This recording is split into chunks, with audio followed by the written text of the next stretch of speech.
Hello, thanks for joining me today. We're going to be talking about proper safety procedures when working with studio lighting equipment. Let's get into it.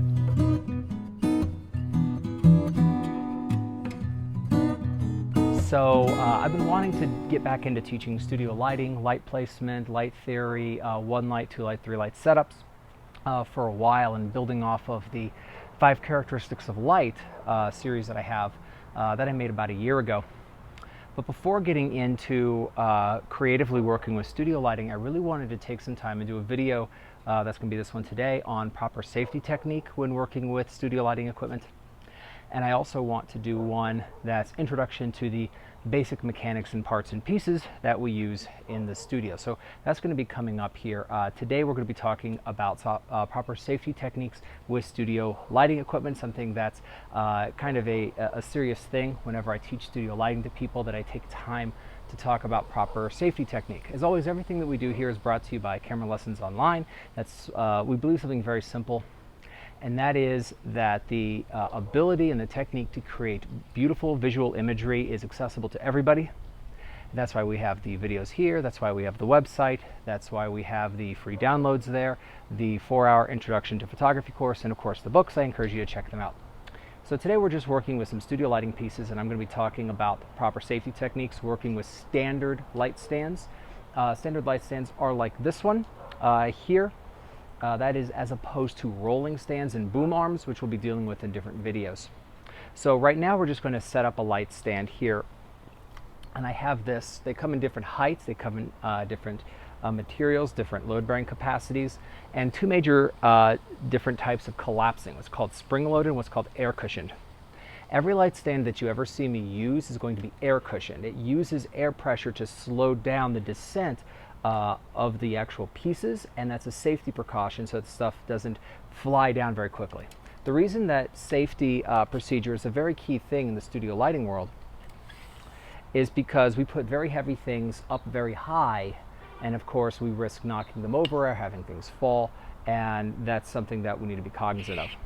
So when you set up a light stand, you want to spread the legs out as wide as possible. I've very often seen photographers place lights like this in order to save space, and I have never yet done that. I'll sacrifice other things in the studio space to do it, but the shorter the base of the legs, the more likely this is to tip over.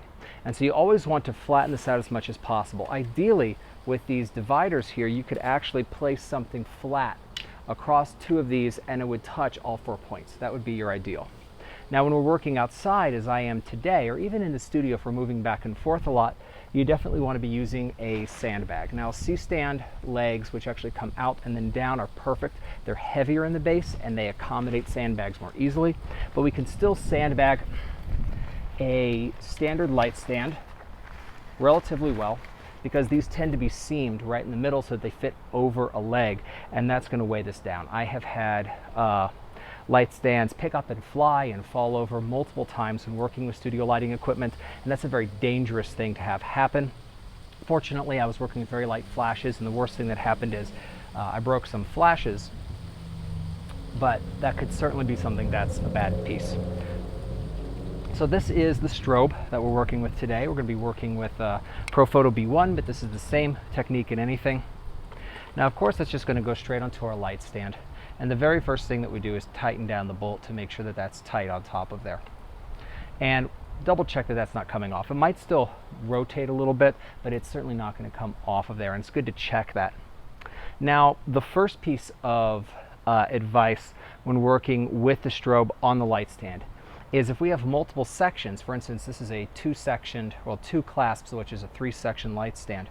We always raise it from the top down, and I'll show you what I mean. So this is the top section here. This is the middle section, and of course the bottom section is not moving. If I want to change this and make it higher, I always do so initially from the top section up, rather than raising it from the middle section. Now, if I'm only going that high, you might say that that makes no difference, but I'll show you why this is important. Let us say that I have initially raised this to its top height using the middle section, which is about there. And what if now I want to make it even higher? What if I'm simulating sunlight?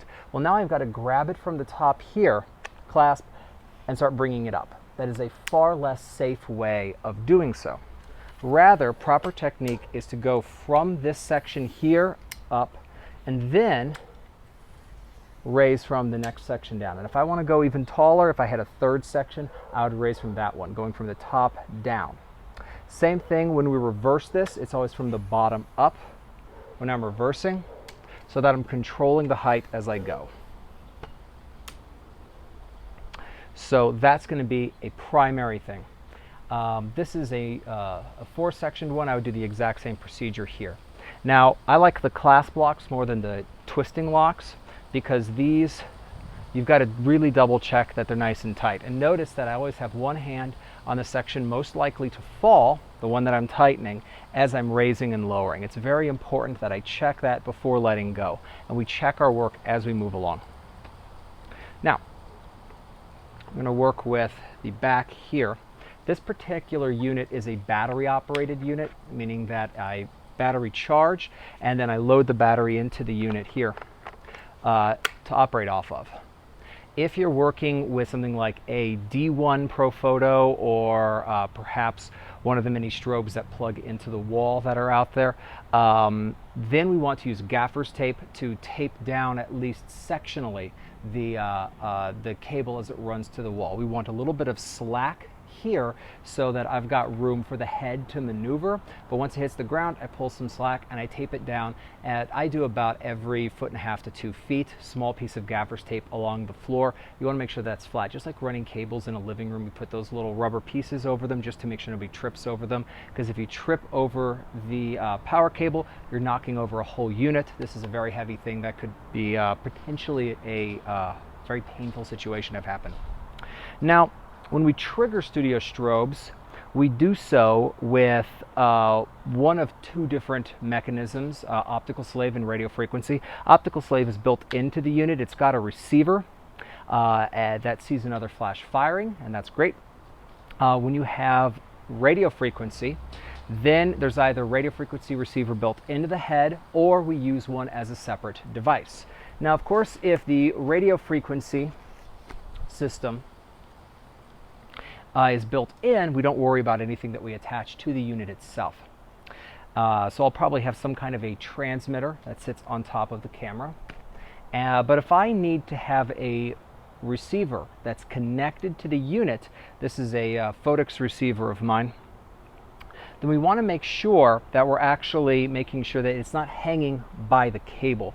So we would do this in one of a couple ways. The first way would be to take this little loop it through here, and hang it so that this is hanging from the actual wrist strap that it comes with. When I take my cable here to plug it in, I'm going to go ahead and do that. This plugs in on this particular unit here. This has excess slack, so when I plug this into here, I'm not hanging by the cable. You never want to be in a position where we're hanging the receiver by this cable, because if this falls out, then we've got something that's now falling in the studio, which is of course a very bad thing. We want to hang that like that. It's not uncommon for people to take some kind of cable ties, perhaps wrap this up a little bit, and then be able to wrap that to here. I have not had that be necessarily any sort of a concern. I usually leave that dangling like that, but I want to make sure the weight is coming from the wrist strap itself. So that's a key thing for me.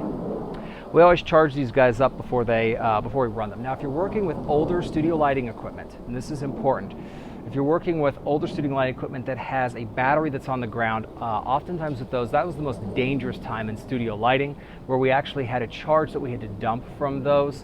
If you're working with an older piece of studio lighting equipment like that, make sure you consult whether or not it's got a charge that needs to be dumped before plugging something in, pulling something out, because that's when people got very seriously electrocuted, is working with that. We don't worry about that situation any longer, which is really good, but it's certainly something that was definitely a risk in our industry for a long time. Now, once I've got my light set up and ready to go, I can attach my modifiers to it, and I know that they're going to be nice and solid because I've weighted this down with a sandbag. But always make sure those are connected well, and then we're ready to shoot. Once we're in a position where we're ready to shoot, we clean up the excess debris. For instance, the case that I've got in front of me, or the light stand that I'm not using. Because I'm moving around in the studio a lot, It's not uncommon at all to find me taking my light stands, and when I'm not using them, collapse them all the way and lean them against a wall.